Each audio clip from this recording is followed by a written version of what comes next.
No matter how much this game grinds our gears, there are still a handful of players that are still really invested in Modern Warfare 3. Therefore, a lot of us are always wanting to improve our game and maintain a leg up on the competition. So let's talk about how we can achieve some high KD games in Modern Warfare 3. If this is your first time here, welcome, and if you're returning, welcome back. Let's go ahead and get rolling.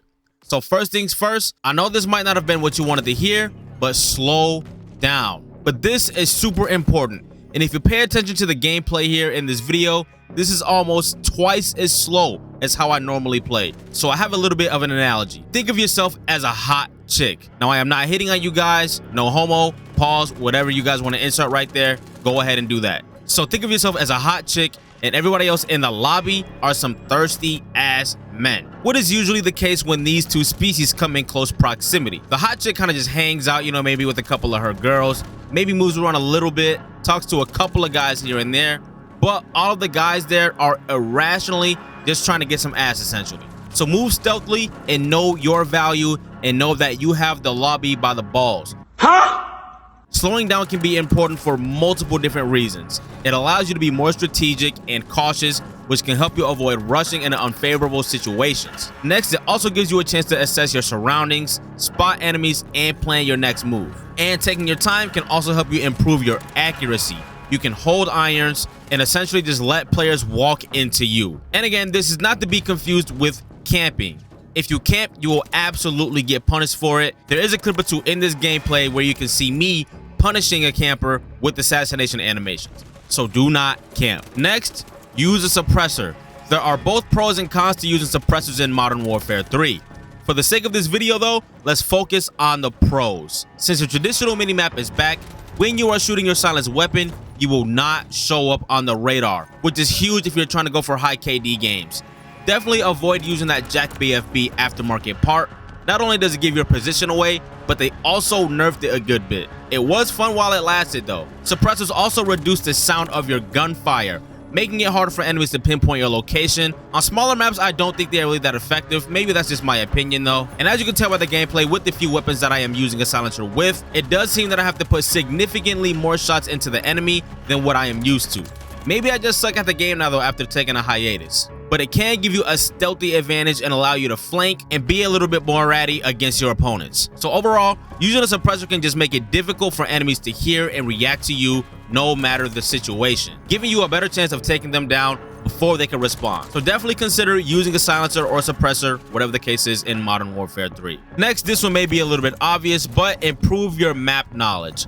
In Season 3, there's going to be a good bit of new maps. Probably the most maps we've had in a long time with the major update. Maybe even ever. Somebody correct me if I'm wrong though. Learn the maps inside out to anticipate enemy movements and position yourself strategically. Figure out choke points, wall bang spots, cheeky lines of sights, nade spots, whatever the case when you are on these new maps. Try to learn the maps like the back of your hand.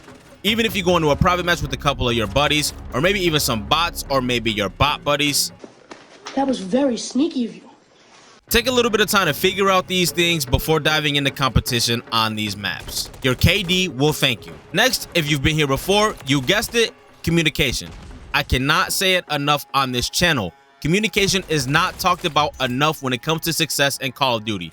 Too many people waste their comms on complaining, bitching, only speaking when things aren't going their way, but we're not going to go down that rabbit hole.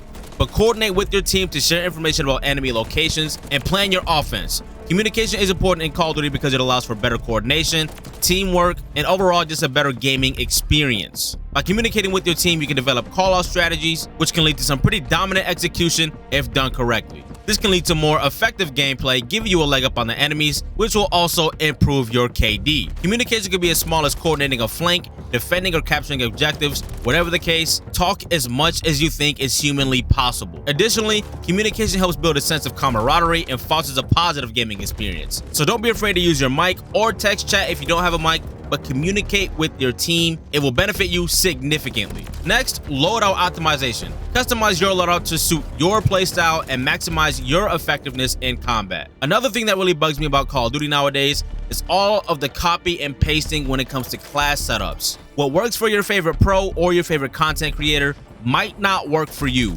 Spend some time and try to build your own personal loadout from the ground up. I think you might surprise yourself if you take this approach. Now, if you are absolutely slaying with a class that you have copy and pasted, then by all means, continue to use it, go crazy. Go stupid. Ah! Go crazy. Go stupid. Ah! But a lot of times, players find class setups they found on Twitter or TikTok and then say that it's ass. That might not be the case for the person posting it, but understand that it is different strokes for different folks.